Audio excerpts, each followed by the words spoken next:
Hello there, fellow Mandalorian fans. This is Jedi Joy and Jedi Jill, and welcome back to our channel. In today's video, we'll be discussing one of the most controversial topics in the Mandalorian fandom. Who is the chosen one, Bo-Katan or Din Djarin? But before we do, don't forget to hit the like and subscribe buttons below and become a part of the 777th Battalion. Let's get started. Briefly, we get a little bit of the history of the darksaber as explained to Din Djarin by the armorer. Let's take a look at how that all plays out in the book of Boba Fett, Season 1, Episode 5.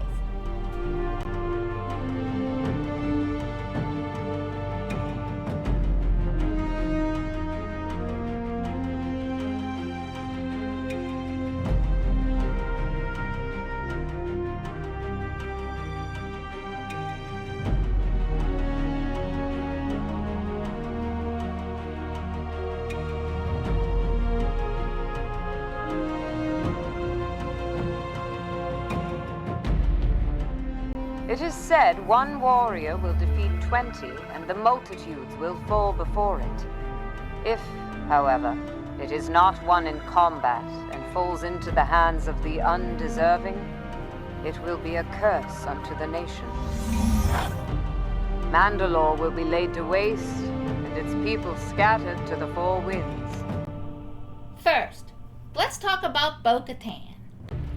She's a skilled fighter, a loyal ally, and a true leader. She's also a direct descendant of the first Mandalorian, Tarre Vizsla, who became a Jedi and wielded the darksaber. Bo-Katan herself has also wielded the darksaber and is determined to restore Mandalore to its former glory. However, after Chapter 18 in Season 3 of The Mandalorian, one would think otherwise given her hopeless state. But that is another discussion for later. On the other hand, we have Din Djarin, the protagonist of the show. He's a skilled bounty hunter, an excellent fighter, and a man with a heart of gold. He's also a foundling, who was taken in by the Mandalorians and trained in their ways. Throughout the show, he's shown to be a great leader and a champion of justice. But as we have seen, he has grown into the possible role as the chosen one. And I think Grogu has helped him in that respect.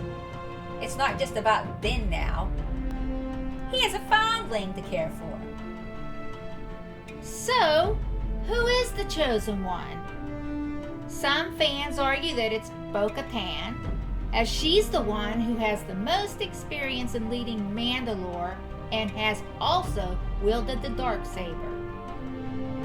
If you remember in the Disney Plus series The Rebels, Sabine Wren, also a Mandalorian, had to persuade Bo-Katan to accept the darksaber as she did not feel worthy of holding it. Kind of where Din Djarin was at the end of Season 2 of The Mandalorian and the end of Season 1 of the Book of Boba Fett. However, after Sabine's encouragement and acceptance from the other Mandalorian clans, she accepts the darksaber from Sabine and the title of Mandalore. Don't forget, however, that she lost the darksaber to Moff Gideon, but not in battle. We assume that it was taken from her. Who knows what was going through Bo's mind? In Season 2, we see her team up with Din in order to get that darksaber back. But was it because of overlying guilt that she let her people down again and needed to restore trust in her people by obtaining the darksaber back into her hands? Does she really want the darksaber? Maybe she doesn't feel worthy to have it again as in the past. What's going on in her head? Hopefully we will see some of these questions answered in Season 3. And some argue that it's Din Djarin, as he's the one who has a close bond with the child Grogu and is willing to sacrifice everything to protect him. As mentioned previously, Din has grown, and until this time he was not ready to take on the prospect of leading his people, the Mandalorians. If you remember, he didn't want the darksaber at the end of Season 2. He desperately wanted it to go back to Bo-Katan because she was its rightful owner. At this point in his life, it wasn't part of the plan to lead his people. Here's what we think. We know that there's a chosen one from what the armorer says to Din. The songs of eons past foretold of the mythosaur rising up to herald a new age of Mandalore. The armorer continues to tell Din about Bo-Katan, that she's a cautionary tale. She tells Din that Bo-Katan laid claim to rule Mandalore based on blood and the darksaber. She didn't receive the darksaber through the creed, but it was gifted to her. Bo-Katan was born of a mighty house but lost sight of the way. Her rule ended in tragedy, they lost their way, and we lost our world. She shares this with Din, but doesn't have to. Why? Maybe because she feels he is the chosen one? I don't know. But what we do know is that both Bo-Katan and Din Djarin are equally important in their own ways. Bo-Katan has the experience and the knowledge to lead Mandalore, but Din Djarin has the heart and the determination to protect his loved ones. In the end, it's not about who is the chosen one, but about how they can work together to restore Mandalore and protect its people.